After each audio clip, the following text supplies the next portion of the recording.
আজ বানাচ্ছি চিকেন মোমো। ঘরেতেই খুব সহজভাবে বানিয়ে নিতে পারবে মোমো। তো চলো দেখে নিই তার জন্য কি কি লাগবে। একটা বাটিতে আমি চিকেনকে পেস্ট করে নিয়েছি, এর মধ্যে দিয়ে দিলাম পরিমাণ মতো নুন, গোলমরিচের গুঁড়ো, লেবু রস, দিয়ে দিলাম 2 চামচ আদা রসুনের পেস্ট, সয়া সস, পরিমাণ মতন তেল, লঙ্কা কুচি আর বাটার।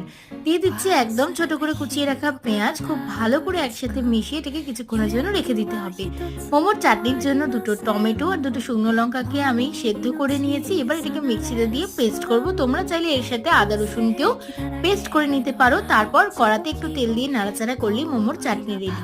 পরে রুটি থেকে এরম গোল করে কেটে নিয়ে তার মধ্যে চিকেনের পুরটা দিয়ে ভালো করে মোমোর শেপ দিয়ে নিচ্ছি। খুবই সহজভাবে আমি করেছি, তোমরাও এইভাবেই বাড়িতে করো।